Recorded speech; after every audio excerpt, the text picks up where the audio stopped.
Hi అండి. అందరికీ నమస్కారం. Welcome to my channel. ఈ వీడియోలో ఏపీ ప్రభుత్వ విశ్రాంత ఉద్యోగులందరికీ సూపర్ గుడ్ న్యూస్. దీనికి సంబంధించిన పూర్తి వివరాలైతే వీడియోలో తెలుసుకుందాము. వీడియోని అయితే ఎక్కడ గాని స్కిప్ చేయకుండా ఎండ్ వరకు చూసేయండి. అప్పుడే ఇన్ఫర్మేషన్ పూర్తిగా అర్థమవుతుంది. అలాగే వీడియో చూస్తున్న ప్రతి ఒక్కరు వీడియోకి లైక్ చేయండి ఫ్రెండ్స్. ఈ వీడియోని తోటి ఉద్యోగ పెన్షన్ మిత్రులతో షేర్ చేయండి. కొత్తగా చూస్తున్నవారు ఇంకా ఎవరైనా మన ఛానల్‌ని సబ్స్క్రైబ్ చేసుకున్నట్లయితే వెంటనే మన ఛానల్‌ని సబ్స్క్రైబ్ చేసుకోండి. దీని ద్వారా నేను చేసే లేటెస్ట్ వీడియోస్ అన్నీ మీ వరకు రీచ్ అవుతాయి. ఇక ఆలస్యం చేయకుండా వివరాల్లోకైతే వెళ్ళిపోదాము. ఫ్రెండ్స్ ఇక విషయానికి వచ్చినట్లయితే పెన్షనర్లపై చారిత్రాత్మక తీర్పు. పెన్షన్ తొలగించే అధికారం ఏ ప్రభుత్వానికి లేదు. పెన్షన్ తీసుకుంటున్న రిటైర్డ్ ఉద్యోగులకు సంతోషకరమైన వార్త. పెన్షన్ తొలగించే హక్కు ఏ ప్రభుత్వానికి లేదని సుప్రీంకోర్టు ఇచ్చిన చారిత్రాత్మక తీర్పు రిటైర్డ్ ఉద్యోగుల హక్కులను రక్షిస్తోంది.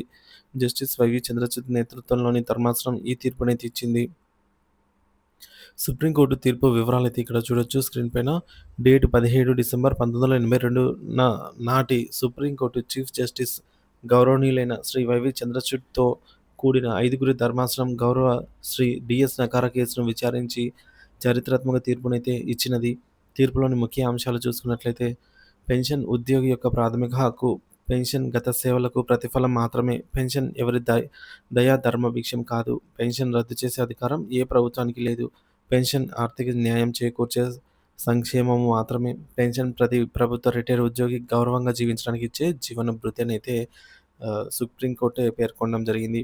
సో, మొత్తానికి పెన్షన్ అనేది ప్రభుత్వాలు ఇచ్చే దయతో ఇచ్చే భిక్ష కాదు. అది ఉద్యోగి తన జీవితాంతం తను దేశానికి చేసిన సేవకు ప్రతిఫలంగా పొందే ప్రాథమిక హక్కు పెన్షన్ అంటాము. ఈ చారిత్రాత్మక వ్యాఖ్యలతో భారత సర్వోన్నత న్యాయస్థానం దశాబ్దాల క్రితమే పెన్షనర్ల హక్కులకు చెక్కు చెదరని రక్షణ కవచాన్ని ఏర్పాటు చేసిందనే చెప్పవచ్చు.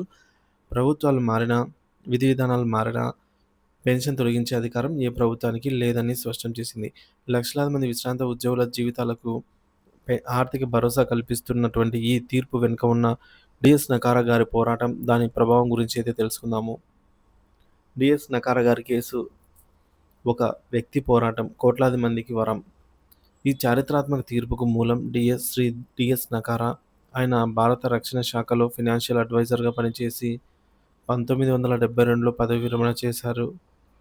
నాటి పరిస్థితి బ్రిటిష్ పాలన నుండే పెన్షన్ విధానం ఉన్నప్పటికీ స్వతంత్ర స్వతంత్రం తర్వాత ఆర్థిక పరిస్థితుల కారణంగా దాని అమలు అరాకొరగా ఉండేది.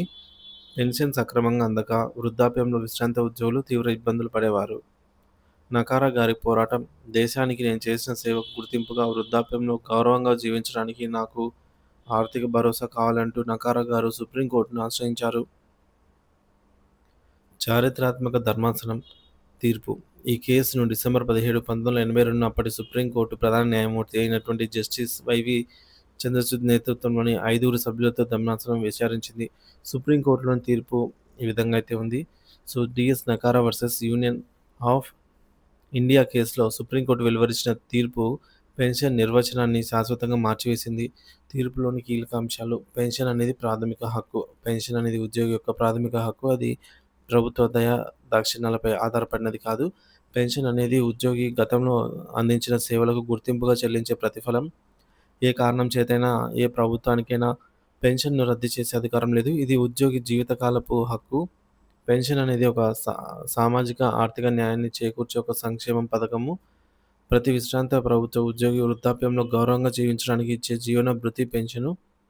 ప్రభుత్వాలు తమ ఇష్టానుసారం పెన్షన్ విధానంలో మార్పులు చేయడానికి వీల్లేదని, చట్టబద్ధమైన హద్దుల్లోనే వ్యవహరించాలని కోర్టు కూడా ఈ తీర్పు ద్వారా స్పష్టం చేసిందని చెప్పవచ్చు. పెన్షన్ పరిణామ క్రమం రూ. 15,000 నుంచి మొదలైంది. నకారా గారి తీర్పు తర్వాత పెన్షన్ విధానం క్రమక్రమంగా బలోపేతమైంది. కనీస పెన్షన్ పరిణామాన్ని క్రమంగా పరిశీలిస్తే ఈ మార్పు స్పష్టంగా అయితే కనిపిస్తుంది. ఇక్కడ స్క్రీన్ పైన చూడొచ్చు. మినిమమ్ పెన్షన్ అనేది మనకు నవంబర్ 1, 1961న రూ. 15గా ఉండేది. సో, అప్పట్లో ఈ అమౌంటే ఎక్కువనమాట. సో, 1961లో. ఇక జూన్ 1, 1975లో దీన్ని రూ. 45కు పెంచారు. అంటే ఆఫ్టర్ 14 ఇయర్స్ తర్వాత 5 ఇయర్స్‌కి 1980లో రూ. 100 చేశారు. తర్వాత 10 ఇయర్స్‌కి 1990లో రూ. 370 మినిమమ్ పెన్షన్ అయితే చేశారు. తర్వాత 8 సంవత్సరాలకి 1998లో రూ. 1275 మినిమమ్ పెన్షన్‌గా ఉండగా 2003 నాటికి అంటే 5 సంవత్సరాల తర్వాత రూ. 1925 మినిమమ్ పెన్షన్ ఉండేది. తర్వాత 2008లో మినిమమ్ పెన్షన్ రూ. 3350 దీనికి డీఏ అదనం. సో, తర్వాత పెన్షన్ అనేది క్రమక్రమంగా ఏ విధంగా పెరిగిందో మనకు తెలిసిందే. సో, ఈ విధంగా పెన్షన్ అనేది ఉండేదనమాట. ఆ తర్వాత కాలక్రమేణా బేసిక్ పెన్షన్‌కు కరువు భత్యం, డీఆర్, వయసును బట్టి additional quantum of pension AQP మరియు మెడికల్ అలవెన్స్‌లు వంటివి జత చేయబడ్డాయి.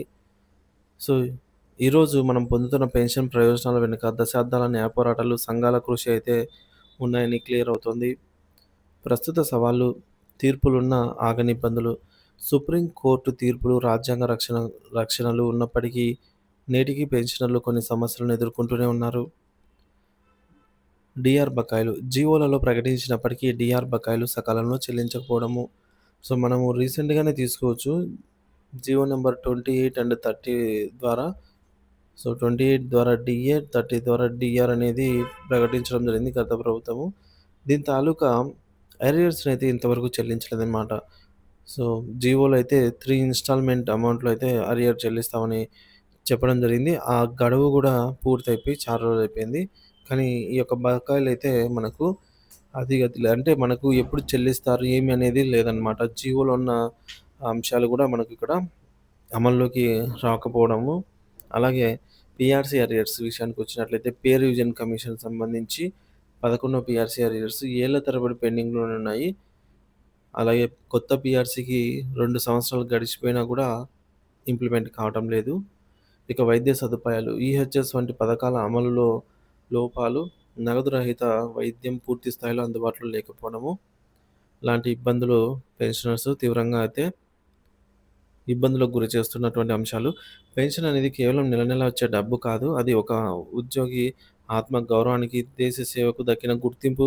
డీఎస్ నకారా గారి లాంటి మహానుభావుల పోరాటం వల్లే నేడు కోట్లాది మంది పెన్షనర్లు ఆర్థిక భరోసాతో జీవించగలుగుతున్నారు. ప్రభుత్వాలు సుప్రీంకోర్టు తీర్పు స్ఫూర్తిని గౌరవిస్తూ పెన్షనర్ల హక్కులను కాలరాసే చర్యలకు పాల్పడకుండా వారి సంక్షేమానికి పెద్దపీట వేయాల్సిన అవసరము ఎంతైనా ఉంది అనైతే మనకు తెలుస్తుంది. సో, మనం చూడొచ్చు గతంలో పెన్షన్‌కి ఎంత ప్రాధాన్యత ఇచ్చేవారు. ఇప్పుడు పెన్షన్‌కి ఎంత ప్రాధాన్యత ఇస్తున్నారనేది. సో, కాకపోతే కూటమి ప్రభుత్వం అధికారంలోకి వచ్చిన తర్వాత పెన్షన్‌ను 1 తేదీ నుంచి 3 తేదీ లోపలే 1 తేదీనే మోస్ట్‌లీ లేదంటే 3 తేదీ లోపలే జమ చేస్తూ ఉండడం గమనార్హమే అయినప్పటికీ పెరిగిన ధరల ఆధారంగా చేసుకొని సో, ప్రెజెంట్ ఉన్నటువంటి పెన్షనర్లకు మనకు 3 డీఏ, డీఆర్‌లు ప్రకటించాల్సి ఉంది. సో, అవి ప్రకటించాలి. అలాగే వి డీఏ, డీఆర్ తాలూకా అరియర్స్ 2018 నుంచి చూసుకున్నట్లయితే ఒక్కొక్కరికి 2-4 లాక్స్ వరకు బకాయి పడింది ప్రభుత్వము. ఆ అమౌంటు చెల్లించాలి. అలాగే పెన్షనర్లకు జీవో నంబర్ 106 ప్రకారంగా 11 పీఆర్సీ బకాయిలు.